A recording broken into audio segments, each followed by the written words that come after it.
people. Kagigising ko lang. Ganito pong oras yung gising ko kasi 5:30, 6:30 ganyan kasi yung pong aso talagang gigisingin ako. Hindi pwedeng hindi ako gigisingin. Kasi ihi po siya sa labas at pagka ihi niya po sa labas, tsaka po ako magluluto ang umagaan ni Mrs. Ito po, nakatabi na po yung cellphone sa aking lulutuin, kaya po makikita nyo po yung pagbubukas ko ng meatloaf.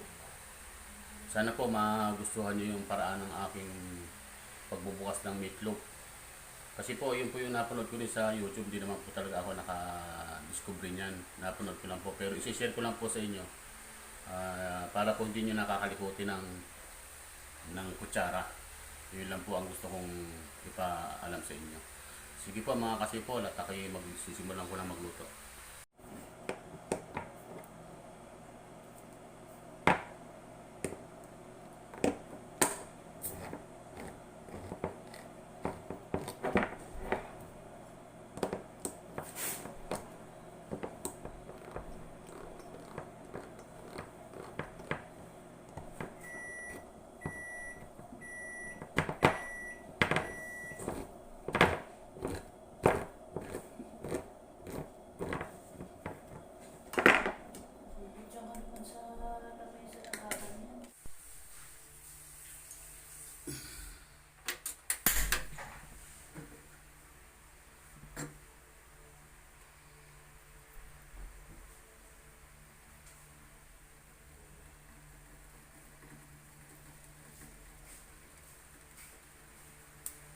Nakita ko lang po ito dun sa napanood ko sa YouTube.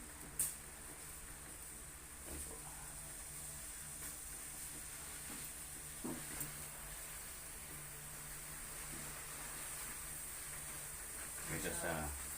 Kaysa sa sundutin po natin.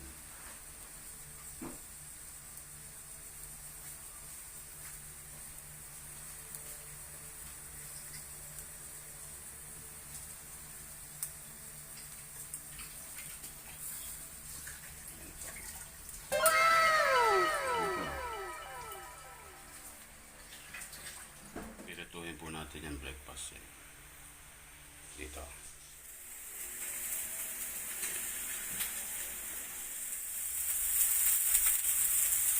Kumuha po tayo ng konting itlog doon. Tapos lalagyan po natin ng oyster sauce. Yung po breakfast committee.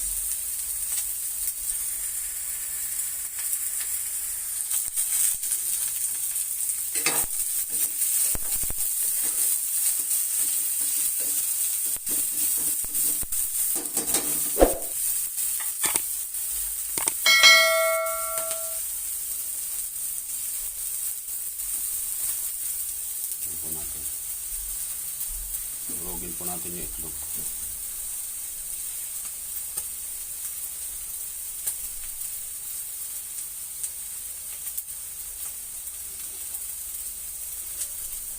Konti lang naman pong kumain yun.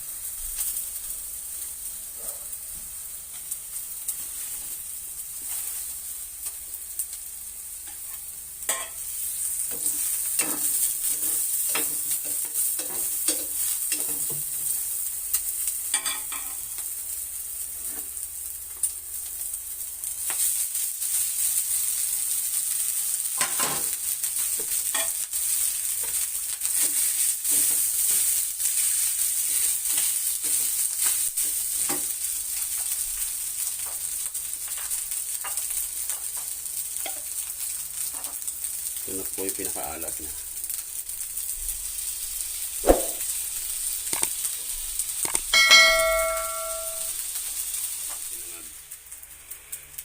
Yan. Yung breakfast.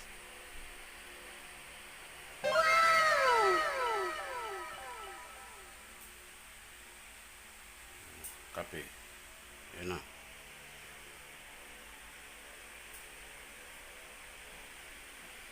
Pandesal.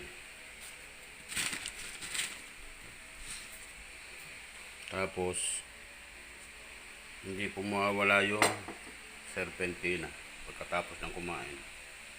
Tapos banana.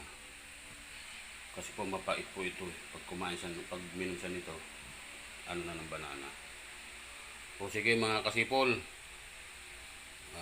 biglaan lang tong aking breakfast kasi nakatabi yung cellphone. Huwag niyo pong kalimutang mag-like, mag-share at mag-subscribe. Maraming salamat po at ingat po kayo.